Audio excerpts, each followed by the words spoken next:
Hello, everybody. Welcome back to Norwich Talk. We're back here again talking about a Norwich City defeat. This time we have lost 3-1 on the road to Sunderland. First and foremost, I tip my hat to those who made the journey, given the circumstances and probably the expectation that we all went into the game with, that Norwich City wouldn't be going away with a positive result, let alone sort of a positive performance either. So fair play for making the trip if you went. Sorry you sort of had to sit through that, and you know, let's address it. It wasn't the worst display we've ever seen. I think the Middlesbrough game was a lot worse in the sense of giving the ball away every 2 seconds. This time it was every 3 or 4 rather than that. But again, it's hard to talk about that game in isolation because it only strengthens and adds to the feelings of disappointment, disillusionment, I don't know, with Norwich City at the moment. There's a real problem, and yeah, by the end of this video I will be fully Wagner out, but the problems run a bit deeper than just David Wagner, because whoever comes in is going to have to inherit that squad, and that squad is nowhere near good enough. It's becoming more apparent that, for me, I'll speak for myself, I very much overestimated the quality of that squad. I never thought it was going to challenge for the title, but I thought at least it would be pushing for playoffs and sort of being up there. But as you can see, we're rapidly falling down the table, and things are looking really bleak. I was sort of watching today's game, and I don't know if it's dramatic or not, but I felt like I didn't recognise Norwich City. It was, you know, the familiar yellow and green that we see, but when especially when we're in possession, it's kind of like, I don't really know what we're trying to do. I think game plan wise, it was maybe hit them on the counter attack, which in the first half we were all right at. The goal was fairly decent, but you know, given what we've seen, especially recently in the Championship, and I know it's hard to say that because 2 of the 3 most recent seasons have been title-winning campaigns, but the expectation is that Norwich will be doing and should be doing a lot better than what they are. And watching that group of players, I'm very much like, I'm not egging on Norwich to give the ball to one player to go and create that piece of magic, you know, like we did when Dia was here. There are no players like that, particularly in the squad. I mean, you've got John Rowe and you've got Gabi Sara, but I mean, to be honest with you, their quality is massively heightened by the lack of around them. Not to detract from their quality too much. I think that's sort of the post-match blues hitting me a little bit too hard there. But I look at this Norwich City team and I don't have any particular hope for it. And one point I do want to make is that, you know, before the past couple of games, I thought, right, well, we're not going to get relegated. I know there's been a lot of, there's been a bit of talk of, this is relegation form, which, I mean, it absolutely is. But my brain is always saying, no, we won't get relegated. We obviously aren't going to get promoted. We're just going to sort of float around mid-table. But after today, I'm a bit like, maybe that's a bit naive. Maybe that naivety could end up, especially if Norwich City have it internally, which I'm sure they probably don't. I don't know. I hope they don't. That sort of mindset, that naivety, that complacency almost could really bite them on the backside, because the way things are going, it's quite brutal. And in the Championship, you can very much fall down the table as quickly as you can climb it. It's the beauty, but it's also one of the most frightening things about the league. One of my sort of overwhelming thoughts, and is a very fitting way to describe the situation, is that I think Norwich City could end up at the moment, with the way they're going, a bit like Ipswich, in the sense of just floating around in the Championship.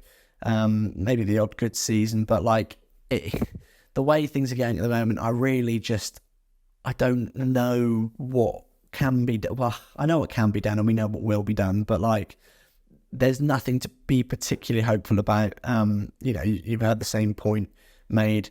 I heard it made a couple of times on the Pinkham podcast. You know, for example, you've got Ben Napper coming in, and the guy who, for the last couple of years anyway, has failed, is going to be shadowing him and telling him what to do. And it's a bit like, well, that's not really what you want. You want this guy to be coming in with his own thoughts and maybe show him where the canteen is, sure, but don't sort of tell him how you've been doing your job. Don't fill his head with ideas that haven't been working.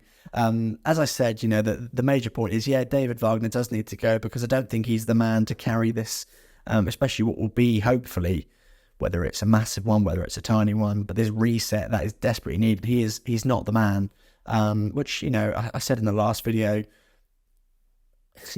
I was very bitter towards Dean Smith, especially at the end, but towards David Wagner, I just feel sorry for him, because he seems like an all right bloke. But where, since the beginning of the season, especially where Norwich City could create some attacking phases quite well, and they could construct some nice moves and score some decent goals, that's drying up rapidly, which is really emphasising the fact that we just keep conceding really stupid goals, and there are individual errors in there, but also it is systematic. It's Norwich being picked apart far too easy. It is the non-existent midfield.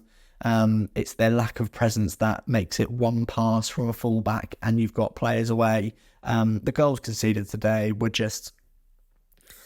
it's difficult to put into words, to be honest with you, how frustrating it is supporting Norwich in general, but especially today, where we scored, in my opinion, a decent goal, which I think was maybe slightly against the run of play. Sunderland had all the ball, hit the post, and then we went and scored. And it's a bit like, I just laughed when we scored, because I was like, right, how has that happened? And then they go and equalise, whatever minute they equalised in, and you just, it's the same as when Leeds scored their second goal for me, and the same with Borough after half time. You just know it's going to happen, and then it actually happens, and it's like, oh goodness, this is worryingly predictable. But like the own goal is just, you can't sit here and slate Shane Duffy for that specifically, but it really is sort of like what you expect at this point, that kind of clumsy own goal. And the penalty was just, Duffy again, really not his finest game today, and I think he personifies this, or my issue with Norwich at the moment, which is they tried something new recruitment-wise, they tried experience, they tried to be financially clever again, and they tried to get a bit of experience in the squad, and it hasn't worked at all. It's worrying where Norwich City are going. I'm very keen to see what David Wagner says after the game and how he goes about it, because I don't think he'll get sacked after today, but it is right around the corner. It has to be right around the corner, because for as much as whoever will be making the decision, whether it's Ben Knapp, he's obviously not in post yet, but whoever makes the decision to eventually sort of pull the trigger, I'm keen to know what the reasoning is and what the methodology is, in terms of how I think Norwich City can turn around and actually make use of this season, because we don't have to get promoted for it to be a successful one, but the only way that I think we can make use of this season is if you get, one, Napper in post, two, a head coach that he's happy with, and a head coach that will have, a style, a defined style. It's a bit like when Daniel Farke first came in. We knew what he was trying to do in that first season. It was painful, and we did get bailed out by James Maddison quite a lot, but it was very apparent what they were trying to do.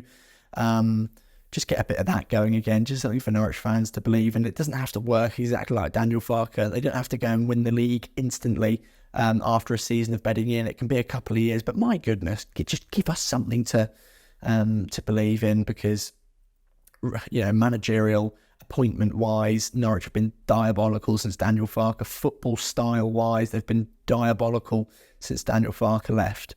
Recruitment wise, since Daniel Farke, even when he was here, diabolical in that last season. It's been atrocious, hasn't it? So yeah, it's kind of hard to be positive at all at the moment. I'll be joined by hopefully George Wilson and Connor Southwell on a podcast that will come out next week, where if they can do the impossible of picking out some positives, then my goodness, that will be a massive achievement. But yeah, it's bleak being a Norwich fan at the moment. Fair play and well done to those who made the trip. It's difficult to encourage you to like this video after watching it, because it's a fairly negative one. Subscribe if you want to see more crying about Norwich City's current failures. And I'll see you again very, very soon.